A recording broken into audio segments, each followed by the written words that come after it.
当初会进来做生物，就是只是很天真的觉得说，自己喜欢动植物啊，然后觉得是不是做生物的研究就会跟这些动植物可以比较常接触。念了研究所以后，才发觉说，在实验室做研究其实是一件非常有趣的事。分子生物的研究或者生化研究，其实了解的都只是说这个机制是什么，就是一个 how。可是从来都没有仔细去问更基本的问题，就是 why。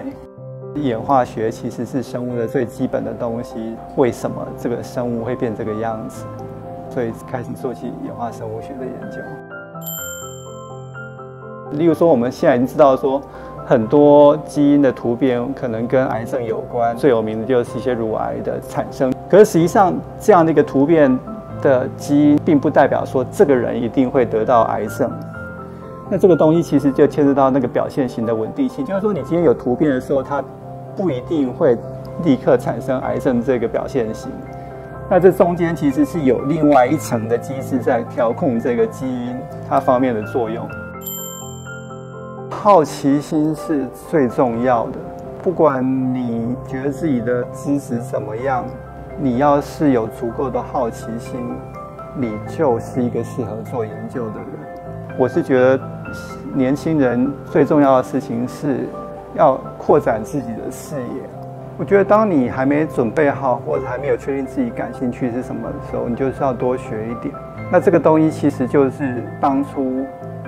就是19世纪的时候所谓大学的目的，培养一个知识分子。台湾的优势其实就是虽然台湾很小，可是在过去几十年，我们一向都蛮注重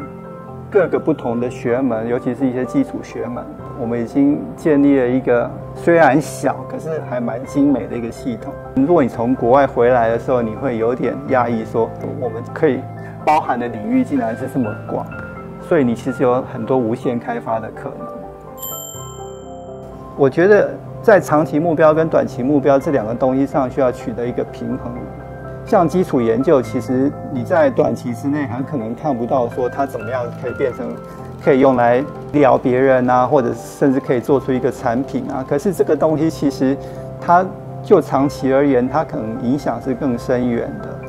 对一个生物学家而言，他从一个基础的角度去思考这个问题的时候，反而得到了答案。为什么我们不能只满脑子想说应用或满脑子想产业？因为其实